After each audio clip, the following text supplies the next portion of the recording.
Baik, Assalamualaikum warahmatullahi wabarakatuh. Alhamdulillahirrahmanirrahim. Assalatu wassalamu ala asyrafil anbiya'i wal mursalin sayyidina wa maulana Muhammadin wa ala alihi wa sahbihi ajma'in amma ba'du. Perkenalkan, saya Harismatul Zahra, mahasiswa program studi pendidikan bahasa Arab Uin Said Ali Rahmatullah Tulungagung.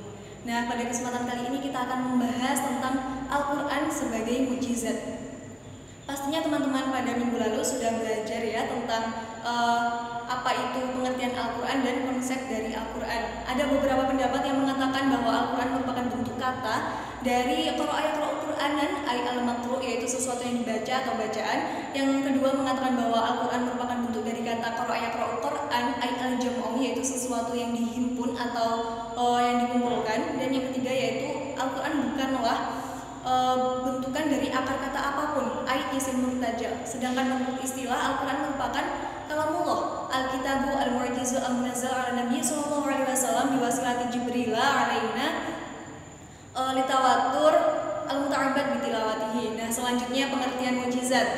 Mukjizat berasal dari kata arjaza yu'jizu irjazan yang mengikuti wazan af'ala yu'li if'alan, yaitu berarti sesuatu yang dapat melemahkan. Mana Al-Qatan menjelaskan al-mu'jizatu huwa amrun khariqun lil 'adah maqrunun bitahaddi salimun 'anil mu'aradah. Mukjizat adalah sesuatu yang keluar dari adat atau kebiasaan yang dibarengi dengan tantangan dan tidak ada yang dapat menandinginya. Sedangkan i'jazul Quran berarti tidak ada seseorang pun atau manusia pun yang dapat menandingi atau membuat semacam dan semisal Al-Quran, baik gaya bahasa ataupun uslubnya, ataupun membuat satu surah dalam Al-Quran, tidak ada yang akan bisa. Selanjutnya macam-macam mukjizat itu ada 4. Yang pertama mukjizat syahsiyah, yaitu mukjizat yang keluar langsung dari anggota tubuh seorang nabi ataupun rasul. Contohnya air yang keluar dari celah-celah jari Nabi Muhammad, cahaya bulan yang memancar dari tangan Nabi Musa. Yang kedua yaitu mukjizat aqliyah, yaitu mukjizat yang sesuai dengan akal atau rasio. Nah, di sini hanya ada satu mukjizat, yaitu mukjizat Al-Quran.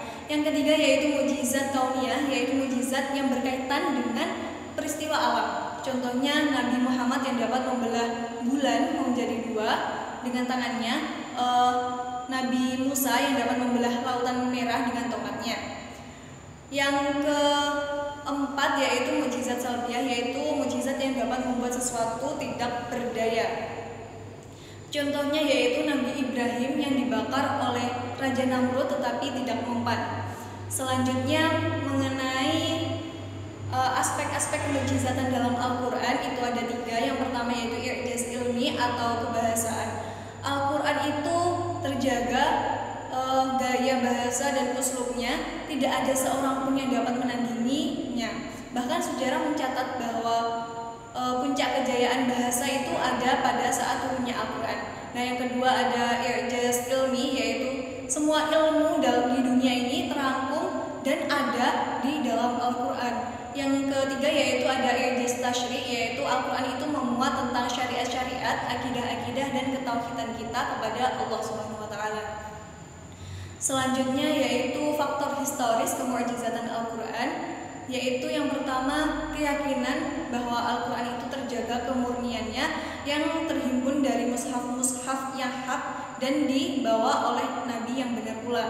Yang kedua yaitu keyakinan bahwa Al-Quran itu berisi warta atau konteks yang memang benar adanya.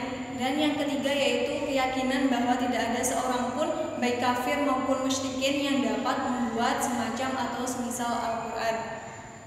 Nah, selanjutnya yaitu perbedaan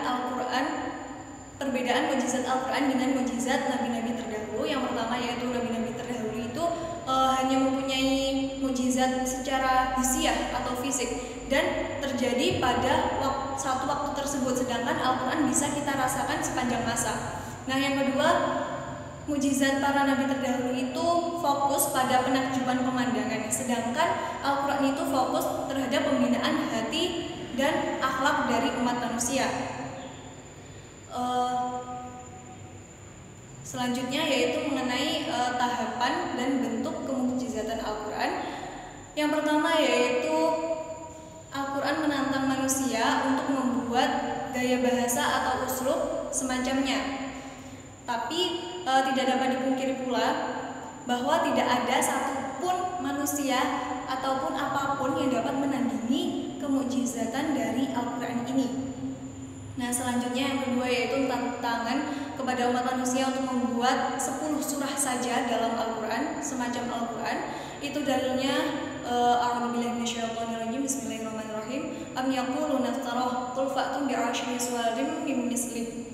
Selanjutnya yang ketiga yaitu tantangan kepada umat manusia untuk membuat satu surah semacam Al-Quran. Dalilnya yaitu a'udzubillahi minasyaitonirrajim, wa in kuntum fi raibin mimma nazzalna 'ala 'abdina fa'tu bi suratin min mislih. Nah, mungkin cukup sekian pembahasan kita pada kesempatan kali ini. Sekian dari saya, semoga bermanfaat. Kurang lebihnya mohon maaf. Wassalamualaikum warahmatullahi wabarakatuh.